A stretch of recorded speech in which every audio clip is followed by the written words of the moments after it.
Hey there guys, this is Pharaoh2091 and welcome back to Let's Play Professor Layton vs. Phoenix Wright, Ace Attorney. Last time we left off, we heard what they had to say, and we're like, wait a minute.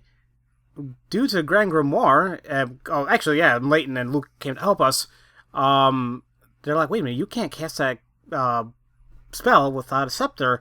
And they're like, well, the scepter's right here, and he also has a vanishing spell too. So now we're going to hear what the witnesses have to say about the scepter itself. When I saw her, the witch was carrying a large milk bucket in one hand and a lantern in the other. The girl had the lantern hanging from her wrist. Her hand was controlled in a strange way. I got a good look at her hand, and it looked for certain she was gripping something. The witch was holding a scepter in her right hand. She did not drop it once before she was apprehended. I see. The accused's hand was contorted in a strange way. I do believe it is quite an important piece of testimony. I saw it. I most certainly saw it. She was holding an invisible scepter. We saw it too. It was a girl up there, without a doubt. I as well. These old eyes don't see as well as they once did, but I witnessed a hazy, blurry form of the accused quite clearly. Don't tell the court you're blind! My eyesight is as sharp as the edge of my trusty blade. That's why it's all wobbly. A toy sword. How fascinating. Although I would wonder if he understands the implications of that analogy on his vision. Sir Baker, you may proceed your interrogation. Mr. Layton's given me another chance. I can't let it go to waste. Okay. Well, there's actually a very easy thing I pointed out here, at least I think so. He's carrying a large milk bucket in one hand and a lantern in the other, which is true. If we look here, lantern as well as holding, and we saw in the I was trying to say go. Oh wait, there's details on this thing. Huh. Just want to make sure here.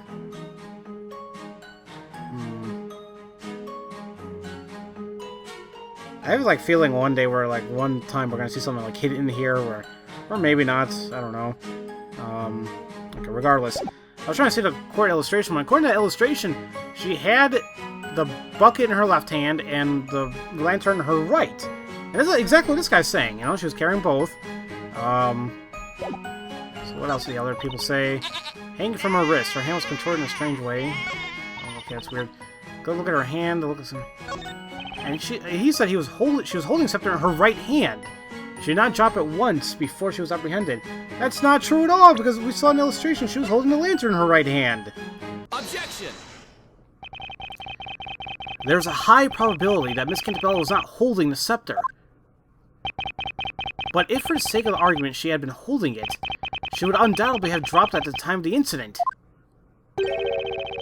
What do you mean? What I mean, Inquisitor Barnum, is that this lantern proves the defendant was not holding the scepter. Objection! What foolishness are you spouting, Sir Apprentice Baker? This lantern's handle was around the accused's wrist. Oh, because that's what they're going for, but didn't the illustration still? It looked like she was dropping it. Like, because she had her hand open, wasn't it? Objection! Meaning she could have held the scepter? I'm afraid it's not the problem here, Inquisitor Barnum. The problem is with the broken glass and the mud splattered all over it. What? The rain had ended just as the murder was taking place. That would mean the path fairly muddy, wouldn't you agree? When the thieves grabbed Miss Cantabella by the arm, the lantern must have fallen in the mud. The lantern fell into the mud. Why, of course. That makes sense, doesn't it, my little snowy woey? Well, what do you say, Inquisitor Barnum? If she was holding a scepter at that time, that would mean that when she dropped the lantern, the scepter would have fallen along with it. What? What's going on? Inquisitor Barnum seems speechless. That defender's managed to turn the thing around like a turnabout, even though he's just some baker. Oh wait, pay the witch's accomplices no heed. They're just trying to trick you.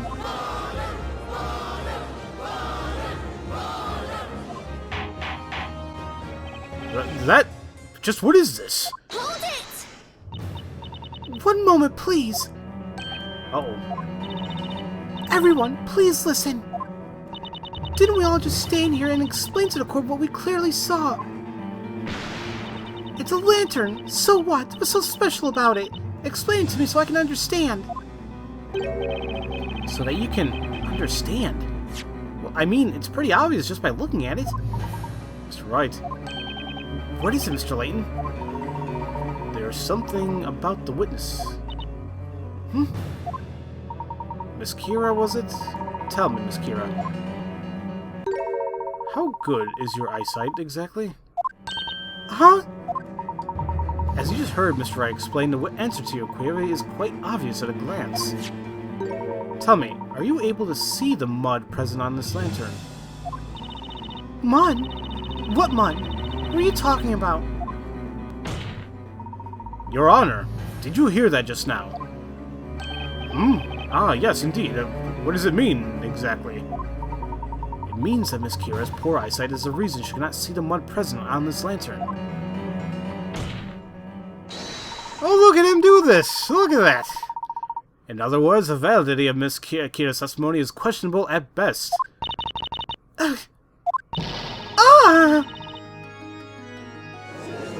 Take that!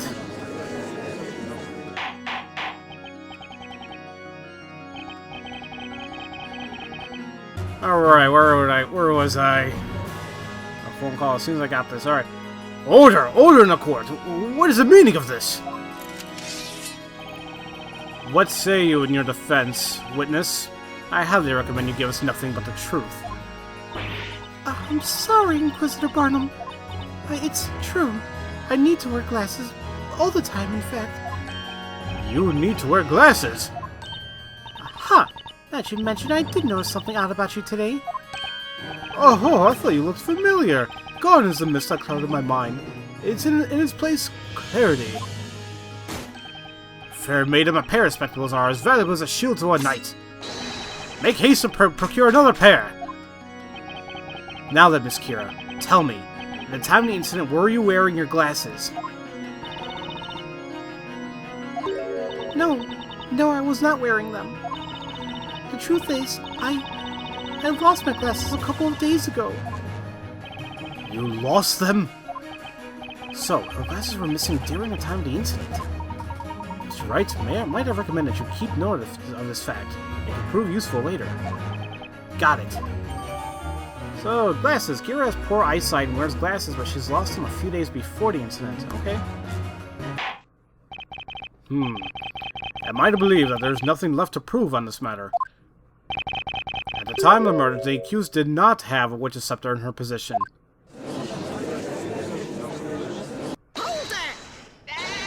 Now wait just a moment. Snowy and I have much more left to say. That's right. My trusty sword of justice shall cut through the witch's treacherous lies. I may have lost my glasses, but I haven't lost my will to testify. Okay, you're not supposed to do that. Okay. Eureka! I remember now. Old age has a way of sneaking up on me. I'm sure you must understand. Yeah, I understand. I understand you're all completely ridiculous. It would seem we have not yet arrived at a clear-cut verdict. Witnesses, you may once again begin to testify to the court.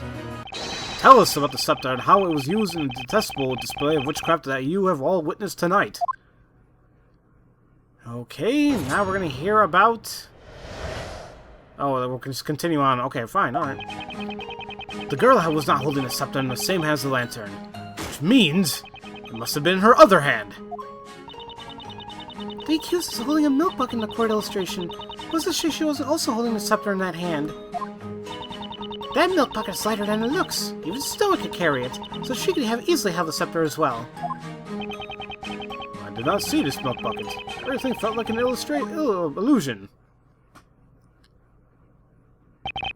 The scepter was in her other hand, you say. Indeed, such a proposal is feasible. Sir Baker? Yes, Your Honor. It is the strangest thing. The longer this trial goes on, the more you begin to resemble a legitimate defender. Huh? Well, no matter. Defender, you may begin your interrogation. And I also love how they call it interrogation, not cross-examination, but, you know, still. So there is something. Although I don't think I have anything to present per se. We go back to the illustration. We saw, yeah, she was holding the milk bucket in her left hand. It was pretty full too. So it's like, okay, so there's on the other hand. Wait, what did she say? Let's say she wasn't holding something in her hand because she was gripping it. I find that hard to believe. Now she said it's lighter than it looks. Why did she even say that? Hold it! Just 1 second, Miss Mary.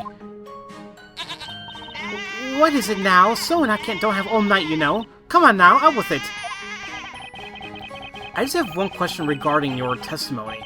How exactly did you know that the bucket of Miss Cantabella was carrying was light enough for Snowy to carry? Huh? Well...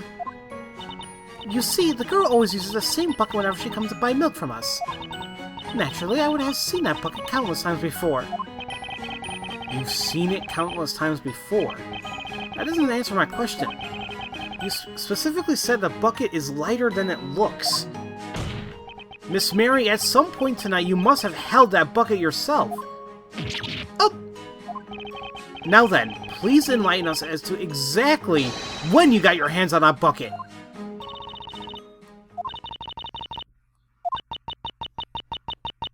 Come on now. It's true.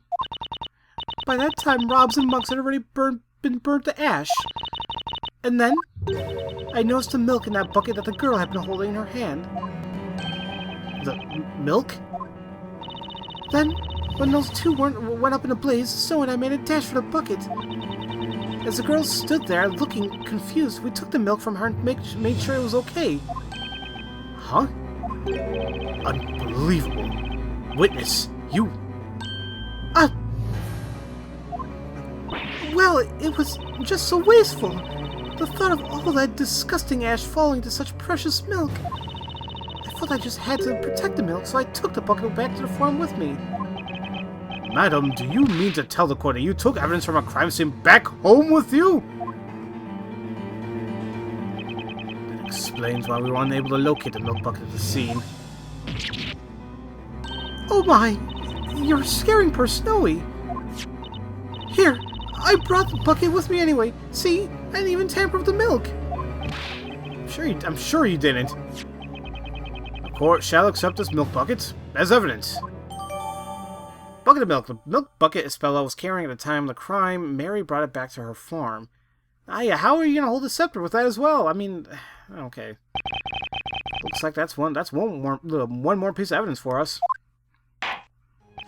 Now, will the gentleman with the impressive beard perceive this testimony? I did not see the milk bucket. Everything felt like an illusion. Let's go back here. The accused is holding a milk bucket in the court assertion. What's to say she isn't also holding a scepter in her hand? So do I want to present, well, the bucket as well? Because, I mean, looking at that, how the hell are you supposed to hold that and the scepter? I mean, I don't know. Well, wait a minute. I'll look back at all the statements again. Girl was not holding a scepter in the same hand as the lantern, which means it must have been in her other hand.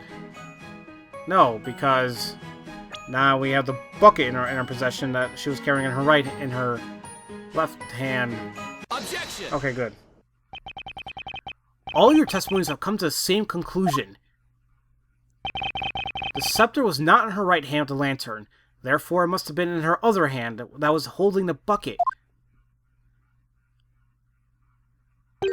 However, that's not it. Not by a long shot. What do you mean? Contrary to what one of the witnesses stated, the milk bucket was in fact at the crime scene. And you'll also notice something about this bucket. Take another look at, well, the court illustration. Something about the bucket seems a bit odd, wouldn't you say? Objection! This illustration was based on eyewitness accounts, so a small discrepancy or two is inconceivable. Objection! Actually, Inquisitor Barnum, it's highly likely that this illustration is much less accurate than you think. In fact, there's a blatant contradiction present in this illustration. Oh yeah, the way it's even shaped, look at all that. Admittedly, it does look possible that Miss Candela was holding a scepter and a bucket at the same time. However, if you look at the real milk bucket, that possibility goes up in smoke. There, let's have a look at the real deal. You notice the handle? Ugh, that cannot be. Oh, but it is. This particular milk bucket has two pieces of wood on either side of the handle. If you were trying to hold both the scepter and this bucket, well, let's just say that that'd be a challenge. To put it simply, there's no way anyone could hold both the bucket and the scepter at once. What? Well, that must mean that clearly you have the wrong bucket. We never lie when it comes to milk. That's the very bucket I took.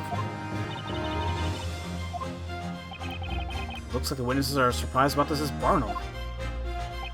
The defendant couldn't have been able to hold the bucket and the scepter at once. Also, we have already established that she was not holding onto a scepter in her right hand. Therefore, the defendant, Miss Estella Cantabella, was not holding a witch's scepter at any point during the incident.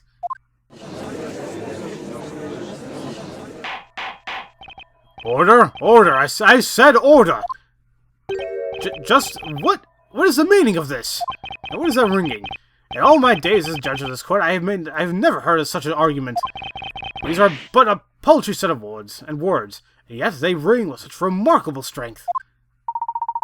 Your Honor, what you just heard was logic. Logic? You say? What is with these two? They just silenced Inquisitor Barnum with mere words! Such foolishness! This must be some type of witchcraft! Wait, do you think... could they be witches? It would seem that the concept of logic does not exist in this world. Right, now let's take this chance to knock this case all down a peg or two. I'm worried if we keep this up, we'll be joining a spell on a one-way trip to the flames. Objection! You don't need to do that, buddy. Just slam properly. Most intriguing. A knight allows his sword to speak for him during battle. You have spoken of a sword of words. So be it. I, too, shall wield such a blade. What do you mean? Sir Blue Knight, there appears to be a hole in this, logic of yours. A hole? According to his earlier testimony, it was believed the accused had the lantern hanging from her wrist by the handle. However, she supposedly dropped it, hence it being covered in mud. That's right. While that may be true, it does not necessarily mean the accused was therefore unable to use magic. It's merely a question of when she dropped the witch's scepter. What do you mean, Inquisitor Barnum? It's very simple, my lord. The accused, while first holding the lantern and the witch's scepter, cast her magic. Then, she dropped both the lantern and the scepter. Ah! The witch's scepter was dropped after the spell was cast. Of course, yes, that must be it. What say you, Sir Blue Knight? That is but a taste of the knightly knowledge of the Inquisition. Wow! Sir Barnum cut through that baker's butchery like a hot knife through butter. Exemplary. I expected nothing less from the hand of Barnum. Ooh, to be able to shake the powerful hand someday.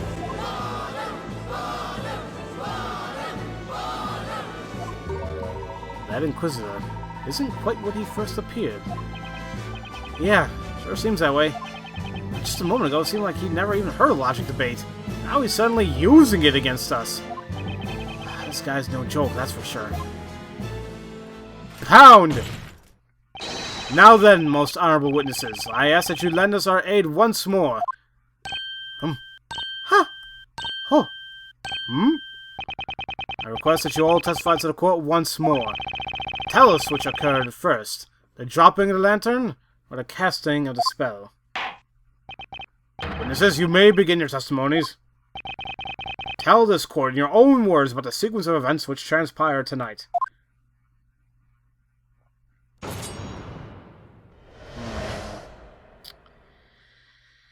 Whew. Okay. It's, what time am I at? We'll hear what they have to say, and then, I think I might call it, because I'm not sure how long this is going to take. Of course, the lantern fell to the ground after the incantation ignites sploosh. I'm sure Snowy is white. I made certain to keep my eyes peeled on that milk bucket after all. Besides, how can you be sure the lantern just fell because it has a little mud on it? These eyes do not lie. I saw the lantern in the accused's hands when the incantation was uttered. Figures. Their testimonies are all over the place now. These 4 testimonies, they are most interesting. The witnesses all saw the same thing, and yet people's memories are evidently quite fickle. They can never be a truly reliable source. Well then, Professor, with enough poking and prodding, I bet we can really cause their testimonies to crumble. Of course. We need to exploit their fickle memories to turn this thing around. We've got this, Nick. We'll press them so hard they won't even remember what they had for breakfast. I can't even remember what I had for breakfast. Now, Sir Baker, you may begin your interrogation. Okay, but I feel like I'll go ahead and... Oh, actually, wait a minute. I'm afraid if I do this now, then so much more is going to happen, and then it's going to be a super long episode, and that's something I'm trying to avoid, because I already explained the whole editing and trying to get more episodes going. It's just going to be a little bit iffy. Well, yeah, you know, I'm just going to wait until the next episode. And I need to give my voice a little bit of a break as well. So, next time we will go ahead and cross-examine their testimonies, and it seems like we're going to be pressing a lot, just from what Maya said, so we'll try doing that. So, as usual, thank you all for watching, and I'll see you guys next time for Let's Play Professor Layton versus Phoenix Wright, Ace Attorney. I'll see you guys later.